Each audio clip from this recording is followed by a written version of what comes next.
The Macra Terror was a 1967 Patrick Troughton Doctor Who serial that was sadly wiped from the archive in its entirety. Today, we will compare and contrast the original production of the Macra Terror and the 2019 animation.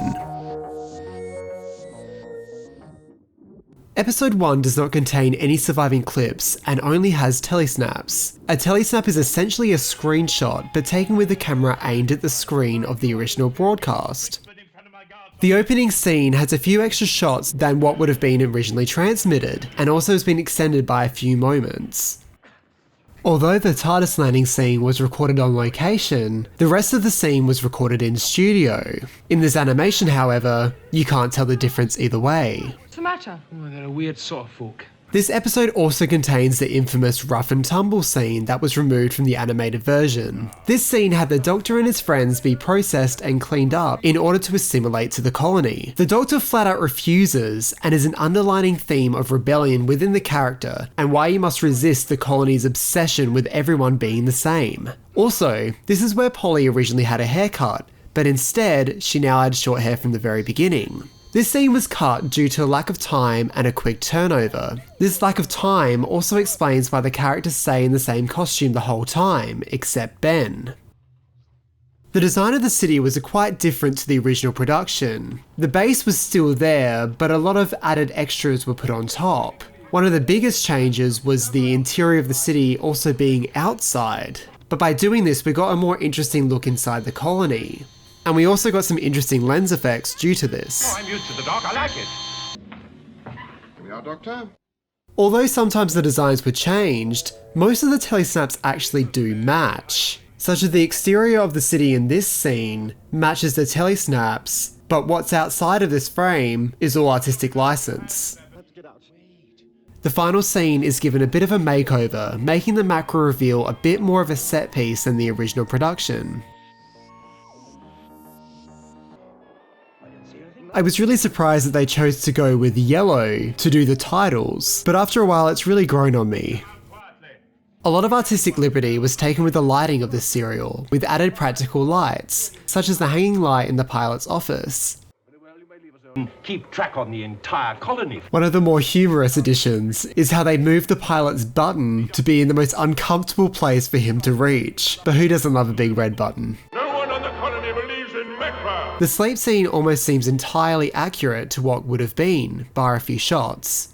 You may have noticed by now that some of the telesnaps seem flipped. The reason this is done is because it's basic film language that you can't cross a certain line. This is also known as the 180-degree rule. The spatial relationship between the two characters will be consistent from shot to shot, even if one of the characters is not on screen. This rule helps the audience understand where the characters are within a scene. Crossing this line on a cut can confuse the audience. This is why some people may find loose cannon reconstructions difficult to watch without understanding exactly why. Medoc's torture scene seems to have changed quite a bit from the original transmission. Also, the scene containing Polly escaping Ben seems to be quite different as well.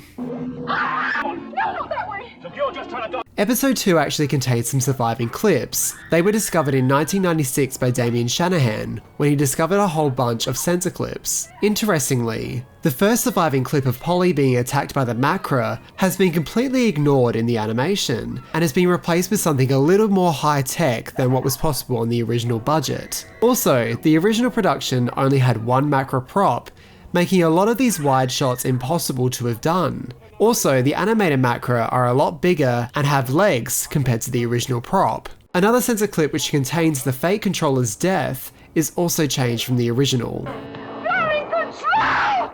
A bunch of 8mm off-air recordings exist for this episode, which were recorded by pointing an 8mm home video camera at a television set on broadcast. These clips were silent and short, therefore matching them to audio is sometimes difficult if they're not speaking. It's remarkable. It's hard for you to struggle against the voices, isn't it, Ben? But I warn you. The set for the underground tunnels is a lot larger than the original production also.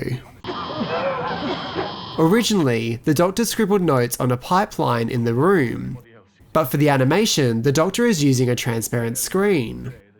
Does seem rather a tall order. Even though the set is slightly larger than the original production, the telesnaps seem to be remarkably matching. I believe there is a vast improvement on the 2D animation compared to Power of the Daleks. The 2D character animation was completed by Sun and Moon Animation. Rob Ritchie and the regular BBC Studios team were also involved with this production. Don't leave me down here. The 8mm off-air recordings were made by an unknown Australian fan on the original broadcast in 1967. Who's there? Control knows best. They removed Medoc's dead body in the animation and replaced it with green ooze. Episodes 3 and 4 contain many scenes where there are no telesnaps represented for it, compared to the other episodes where each scene seems to be represented in some way. This is why it seems we have a lot of duplicates of similar shots.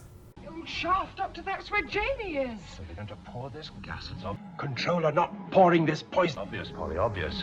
Because there's something trapped down there they wish to keep alive.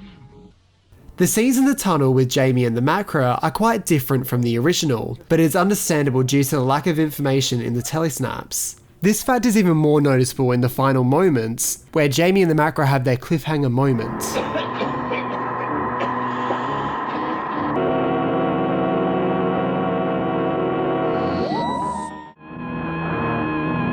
Episode 4's opening scene in the pipe room, a lot of the original movement was changed, making most of the telesnaps not match. Sadly, there are no surviving clips of episode 4, only telesnaps. The pipe closet room was a lot larger in this version compared to the original. Thankfully, my favourite scene from the Macra Terror was animated. Jamie performs the Highland Fling to escape from a group of colonists. He explains it's called the Highland Fling because at the end, you fling yourself out of the room. Oh, yes. Jamie, Your voices. The Macra control room originally only contained one Macra, which was painted white. In this animated version, a whole bunch of Macra exist, and the head Macra is grey. I have intentionally left out the obvious changes, such as it's in colour, 16:9 widescreen, and the fact that it's obviously animated instead of live action. It's clear that BBC Studios took an artistic license with this production, and it's up to the individual viewer to decide whether this is okay. There is no wrong answer. Personally, I enjoyed the artistic license they took, but I understand why some would be upset, especially due to the reaction of the rough and tumble scene being eliminated due to the lack of time. It's understandable why such a complicated scene was removed. So, are you happy with the final product? Let me know in the comments below. And don't forget to subscribe to me on YouTube and follow me on Twitter.